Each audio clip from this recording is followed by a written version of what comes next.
An automobile moving at 30 meters per second is approaching a factory. Ito ulit tayo, Doppler effect. Yung ginamit nating formula kanina, let's see. Kaya ninyong isolve or i-resolve. Has a frequency of 500 Hz. So ito yung automobile. Sa kanya yung source. Siya yung source ng sounds. Sa kanya nagmumula yung frequency na 500 Hz. And ang bilis niya, approaching siya so Vs 30 meters per second. If the speed of sound in air is 340, what is the apparent frequency of the whistle as heard by the driver? Baliktad.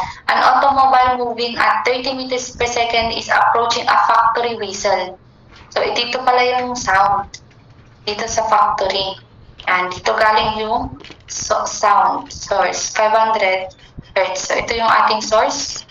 So, yung ating nasa sakyan, yan siya yung listener.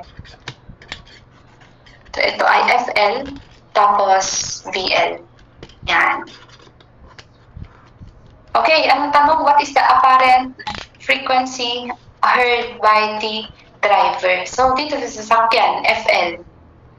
Ano ang velocity ng source? Diba 0? Di naman gumagalaw po yung factory. Di naman sinabi dyan na may gulong yung ating factory. Kung gumagalaw siya or nagsunti naman. Okay, so sulat natin yung formula. General formula ng Doppler effect. V plus sa taas, minus sa ibaba. And yung palatandaan natin, itong mga sign na to is kapag towards. Explain ko na yan kanina. So this is unknown. Frequency na galing sa source is 500. Velocity ng sound in air, parehong 340. Ito, inspect natin, ano kayang sign ng VL? Obviously, tingnan mo yung sasakyan, yung listener. Towards siya sa source, kaya plus pa rin yung sign niya. Tama? Yung VS naman, yung source, walang bearing kahit pa plus o minus ang ilagay mo kasi 0 lang din naman yung ilalagay.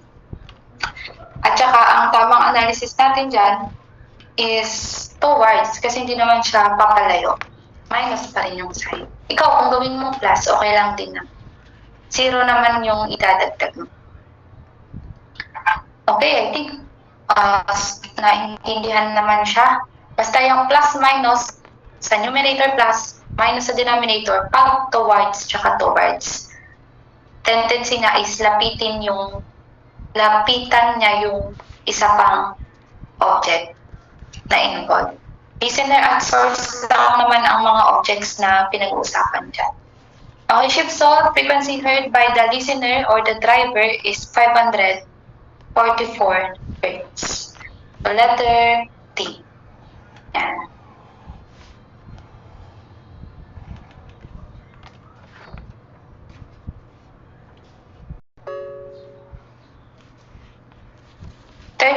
Two twins, ito ulit, theory of relativity ni Einstein. Two twins are 25 years old when one of them sets out on a journey through space at nearly constant speed. The twin in the spaceship measures time with an accurate watch. When he returns to Earth, he claims to be 31 years old. While the twin left on Earth, he claims to be 43. So yun yung explanation. Na kapag nakasakay ka sa spaceship na ang takbo niya ay napakabilis, halos sa speed of light, bumabagal po yung time mo. Kaya ang claim nung nanggaling sa kalawakan or sa space is 31 years old na lang daw siya. Pero yung iniwan niyang kakambal sa Earth, mas matanda na. Okay, 43 years old siya. Titingnan. Now, what is the speed of the spaceship? So ito naman is tinatawag nating time dilation. Bumabagal yung time. And yung formula niya, medyo hawig lang ulit dun sa kanina. So, Tm naman is equal to Lorentz factor Ts.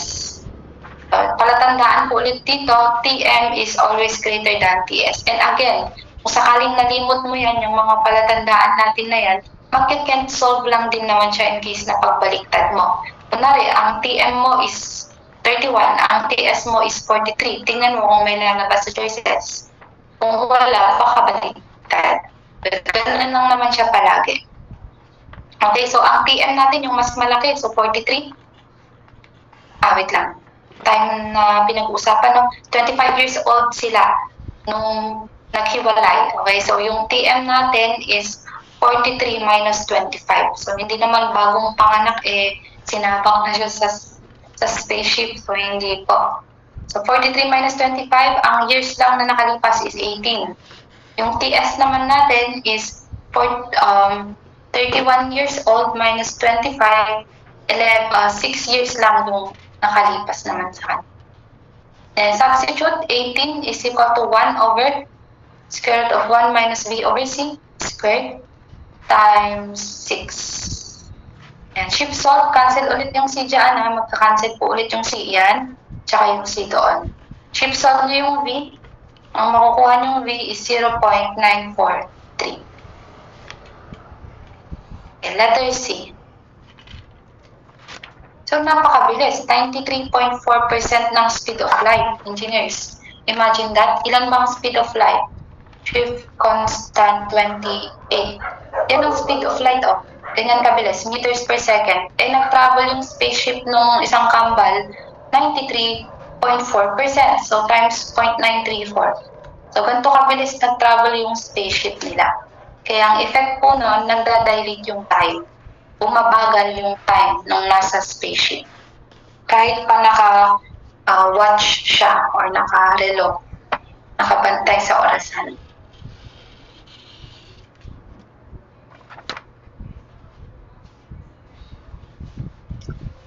Okay, sige pa. Picture na lang, no? Next tayo, 39.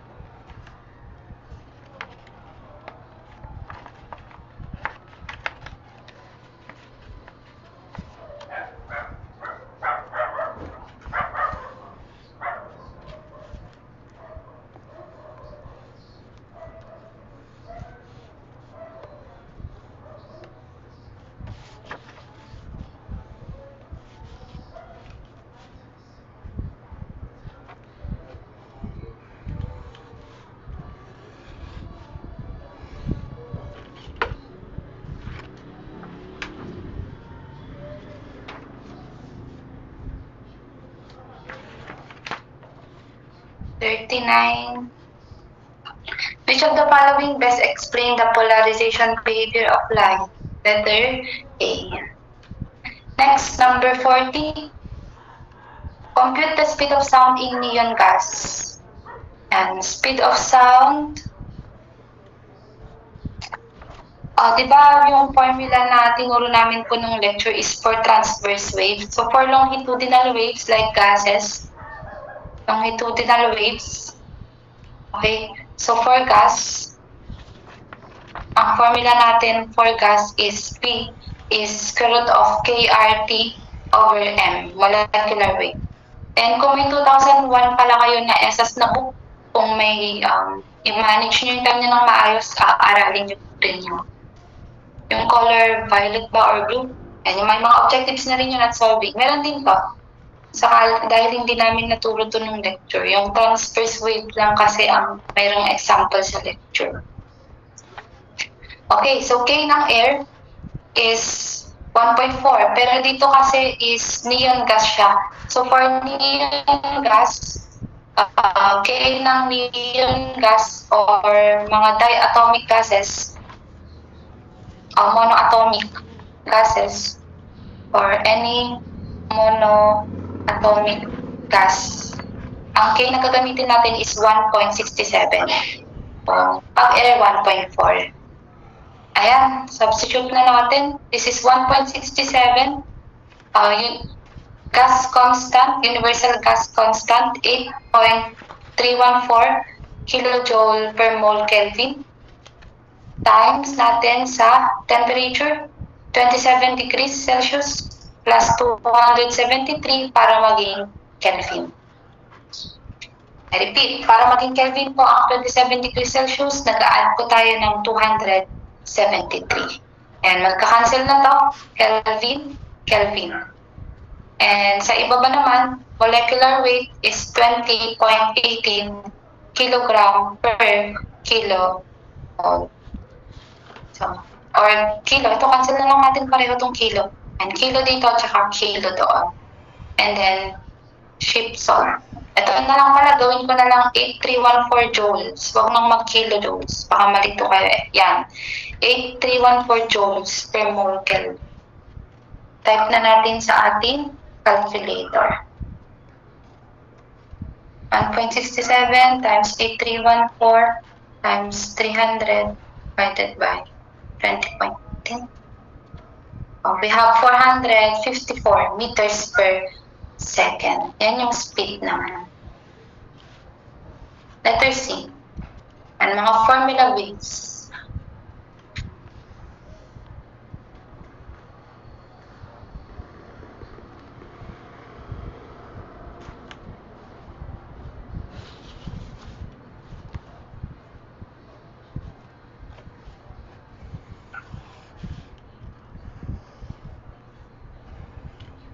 Okay, yan. Pa-picture na lang. So, meron pa tayong 10 problem. Ilan na lang solving dito. Okay, 4 na lang na solving and tapos na tayo.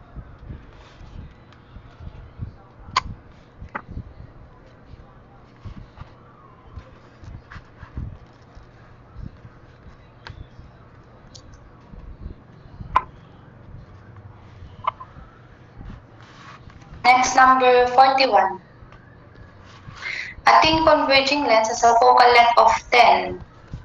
If the plate that is located 12 behind the lens is used to receive the image of an object places 40 inches from the lens, how large will the image be when compared to the object? How large will the image be? Di ba magnification yan? Ratio po siya ng DI sa DO. Absolute, kahit huwag ka lang maglagay ng sign. Image distance. Okay, sa plate, screen where image is projected. Okay. Okay. O, yan o. Is used to receive the image of an object. Andyan pala nakalagay. So, ang image distance natin is 12. Tapos yung object distance, yan o, 40. Okay, 12 over 40. And po yung sagot, 0.30 or 30% magnification. 30.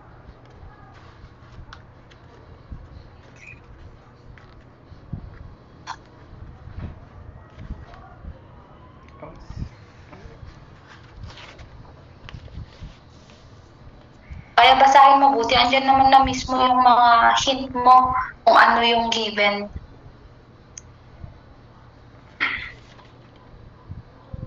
What is the weight? So weight is mg, mass of 10 kilos, and gravitational.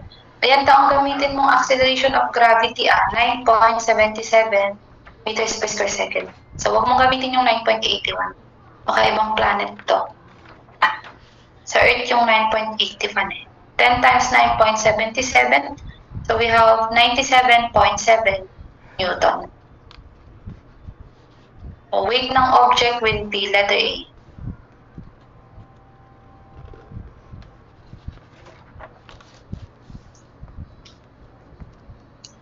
Next, number 43.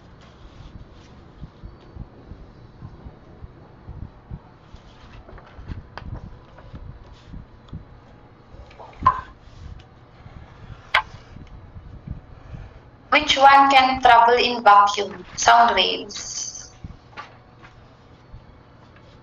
Yan, imagine nyo na lang yung vacuum cleaner nyo, space doon sa loob. Hindi makatravel ang sound doon. Kasi walang matter doon pala rin. Low din ang pressure. Next, an explosion occurs at a distance of 6 kilometers from a person. How long after the explosion does the person hear it? Assume the temperature is 14 degrees Celsius. So in reality, kunwari, may sumabog sa malayo sa inyo, 6 kilometers. Siyempre, hindi mo agad-agad maririnig yun kasi medyo malayo ka, di ba? Kaya yung sound na na-create nung pagsabog is nagta-travel pa yon.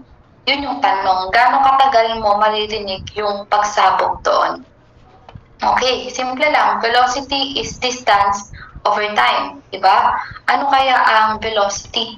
ng ating sound wave. So, ito yung tatandaan. At 0 degrees Celsius, yung ginagamit natin kanina na 340 meters per second, diba? Yung maalala yun, dun sa listener and source, yung 340 meters per second. At certain temperature yon. Yun yung kinakabisado natin. Pero tatandaan po, at 0 degrees Celsius, velocity of sound in air is 331 meters per second. And for each 1.0 degrees Celsius increase, for each 1.0 degrees Celsius, nag-i-increase po, paano ko ba ilalagay? Speed of sound increases by 0.6 meters per second. Or 0.61, mas accurate, meters per second. Pero ako kasi 0.6 lang kinakabisado ko. Okay, kaya dito, temperature ng air is 14 degrees Celsius daw. Ano kaya yung velocity ng sound waves in that temperature? So, mag-increase lang tayo. 331 meters per second kapag ka 0 degrees Celsius. Pero dahil 14 degrees Celsius yun, mag-a-add ka ng 0.61 for every 1 degree Celsius. Okay, so 14 degrees Celsius tayo. So 0.61, sige, paano ba? 14 degrees Celsius, di ba? So conversion factor tayo. For every 1 degree Celsius, ang increase is 0.61 meters per second. So yun yung naidadagdag sa speed ng ating sound waves in air. So, ilan? Ito.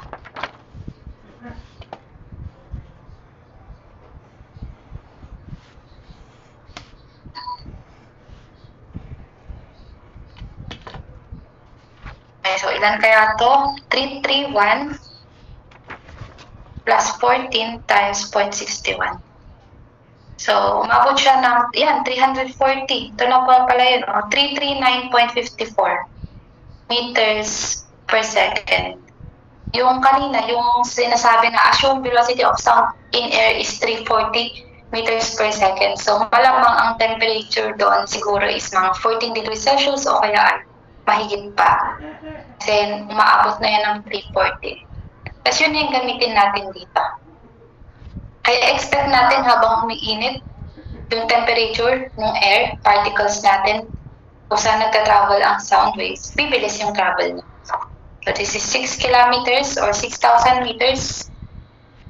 Di-divide natin yan sa 339.54 meters per second. So gaano katagal? So 6,000 divided by answer. So 17.6 or 17.7 seconds. So select letter A.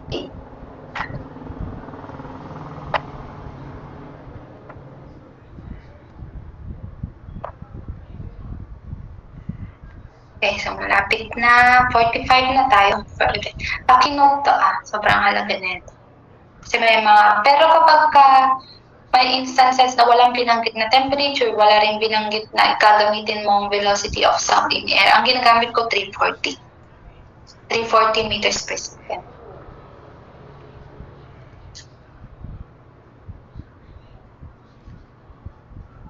Okay, 45 objectives na, tuloy-tuloy. It refers to the magnitude of the auditory sensation, loudness. Magnitude, gano'ng kalakas, di ba? Next. What is the ratio of speed of light in an empty space to the speed of the medium called? Empty space is also known as vacuum.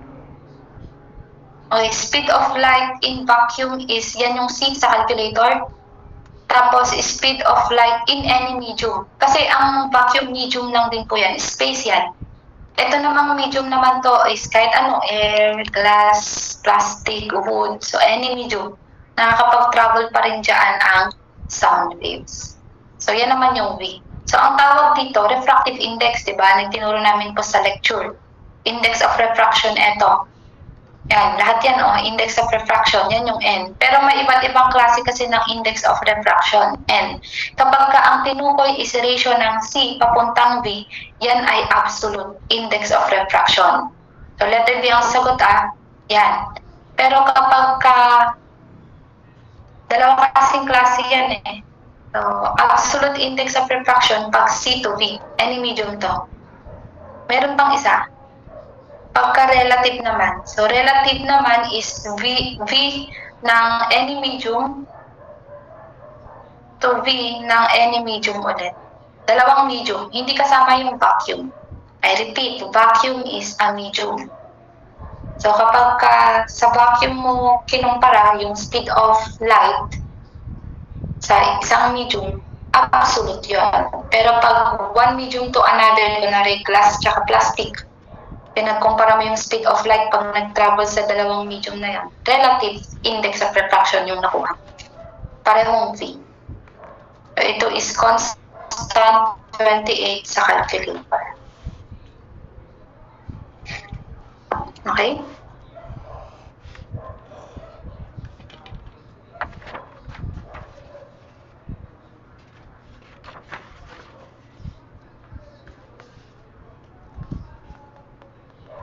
Next, number 47.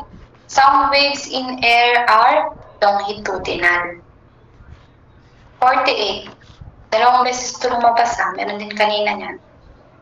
A wave in which particles of the materials move up and down as the wave goes from left is called transverse.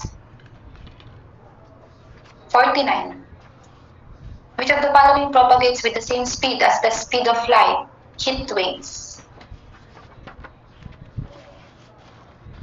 And lastly, number 50. Ito, interesting itong tanong sa 50.